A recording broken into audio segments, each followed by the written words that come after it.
Выборы президента Таджикистана состоятся 11 октября этого года. Последние 25 лет главу государства выбирали в ноябре, однако на сей раз все будет не так. Почему? Опасения того, что на ноябрь может прийти пик новой волны коронавируса, эпидемии в Таджикистане. На протяжении 24 лет правит один и тот же человек – Эмомали Рахмон. И править он может, пока не скончается. Если бы тогда, в начале 90-х, сказали, что молодой политик Эмомали Рахмон станет лидером нации, многие бы не поверили. С первых дней его работы в Верховном Совете мне показался очень правильным человеком по сути. По своей сути, очень правильным человеком.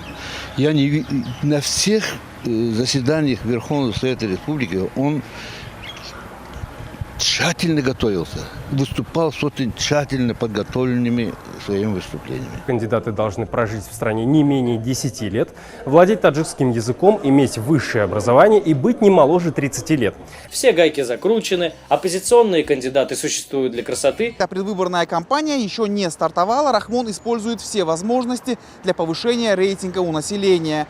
Напомним, президент Таджикистана избирается на 7 лет. Только в Фейсбуке последний видеоролик о том, как Рахмон ходил в гости к сельчанам, набрал порядка 10 тысяч лайков. Всегда перед выборами количество якобы рабочих поездок президента вырастает в разы. В этот раз власти использовали новый ход. Очень хорошее и интересное решение, но реализация никуда не годится. Для них никакой новости нет. Никаких перемен за это время не произошло. И никакого света в конце туннеля.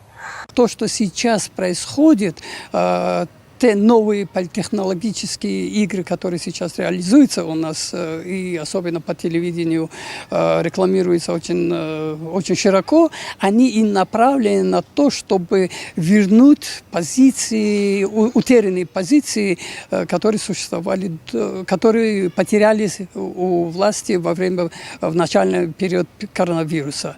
Вот это и есть основная цель той политтехнологической игры, которая сейчас происходит. Закону кандидата на пост главы государства могут выдвигать политические партии, профсоюзы областей, городов и районов. Это будут 6-е президентские выборы с момента обретения Таджикистаном независимости. В итоге высокие рейтинги ни на что не повлияют на выборах, уверен Кадыров, а нужны нынешнему режиму как дополнительная гарантия сохранения власти. Эмомали Рахмон возглавляет страну с 1992 года. На предстоящих выборах он основной кандидат. В течение 28 лет закон о выборах менялся несколько раз. Это позволяло Рахмону оставаться у власти без ограничений.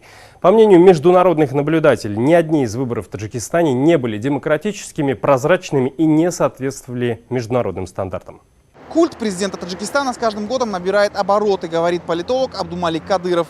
Реальной оппозиции в стране не осталось. Уровень жизни населения, особенно в период коронавируса, упал. Так как население нищает, качество жизни не повышается, молодые люди вынуждены покидать страну и отправляться на заработки, часто работая в тяжелых условиях. Но сегодня впервые за многие годы в соцсетях открыто критикуют существующий режим, подчеркивает Кадыров. Поэтому власти ищут новые возможности для сохранения популярности Рахмона и укрепления его позиций. Если ваша, скажем, позиция заключается в том, что вот, мол, мы боимся, нет. Боится режим, боится вот этот режим, эта диктатура. Не мы боимся, они боятся нас. Председатель Верхней палаты таджикского парламента Рустам Эмомали призвал депутатов максимально способствовать проведению предвыборной кампании на высоком уровне. Также он заявил, что важное политическое событие должно пройти в рамках Конституции с соблюдением демократических принципов, а также с активным участием народа и политических партий Таджикистана. Я не признаю ни эту власть, ни эту систему, ни этот режим. Почему? Потому что Конституция менялась. Конституция моей страны. Именно на ноябрь может прийти пик новой волны коронавируса, эпидемии в Таджикистане. И вновь будет очень востребован слоган «Сидите дома». И этот слоган и «Сидите дома» очень невыгоден Рахмону.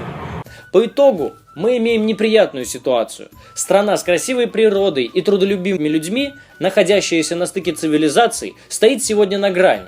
Так что, ребята, придите на выборы и сделайте правильный голос. И помните, что вы выбираете президента аж на 7 лет.